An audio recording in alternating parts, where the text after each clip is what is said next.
Hello guys, কেমন আছো তোমরা সবাই? আশা করি সবাই অনেক ভালো আছো এবং সুস্থ আছো। আজকে আমার বাবা মারা গিয়েছে, 6 দিন হলো। আর আমার ভাইয়েরা এখানে 6 দিনের কাজ মানে অবসন্ন সম্পূর্ণ করতেছে। আর এখানে আমার বাবাকে সমাধিস্থ করা হয়েছে। আমি সময়কালে মানে যখন আমার বাবা মারা গিয়েছে তখন তোমাদের কাছে কিছুই শেয়ার করতে পারিনি, তাই একটু একটু করে সব কিছু তোমাদের মাঝে শেয়ার করার চেষ্টা করতেছি। আসলে আমার ছোট ছোট ভাইদের এই অবস্থায় দেখে আসলে মানে এত দুঃখ কষ্ট লাগে কি বলবো। তারপরেও আমি তোমাদের সাথে সব কিছু শেয়ার করতেছি, কারণ তোমাদের সাথে এত কিছু মানে তোমাদের সাথে সব কিছু শেয়ার না করলে ভালো লাগে না। তো দেখো, এখানে আমার ভাইয়েদের অবসন্ন রান্না করা হয়েছে।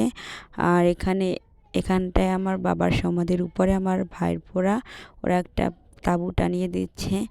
আর অবসন্ন রান্না শেষ করে আমার ভাইয়েরা কাজ সম্পূর্ণ করতেছে। এটা 6 দিনের কাজ, আর আমাদের 2 বোনের কাজ তো 4 দিনেই কমপ্লিট হয়ে গেছে। আর এখানে আমার ভাইয়েরা অবসন্ন সম্পন্ন করতেছে। তোমরা যারা হিন্দু ধর্মীয় লোক আছো, তোমরা তো সব কিছুই জানো আমাদের শাস্ত্রে কী কী বিধিবিধান নিয়ম আছে, আর সেই নিয়মগুলোই আমার ভাইয়েরা করতেছে।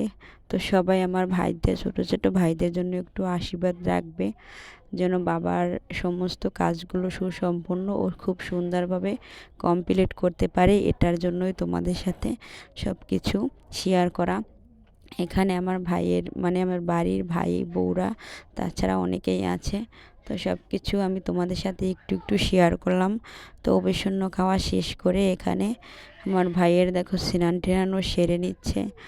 আর এগুলোই আমি আজকে তোমাদের সাথে তুলে ধরলাম। সবাই আমার ছোট ছোট ভাইদের জন্য একটু আশীর্বাদ করবে, আর আমার বাবার বিদেহী আত্মার জন্য একটু শান্তি কামনা করবে, এটাই চাই। আর আমাদের পরিবারটার একটু পাশে থাকবে, আমাদের পাশে থাকবে, আর আমাদের জন্য অনেক অনেক আশীর্বাদ ভালোবাসা রাখবে, এটাই তোমাদের কাছে চাই। আজকে আর ভিডিও বেশি কন্টিনিউ করতেছি না। সবাই ভালো থাকো, সুস্থ থাকো।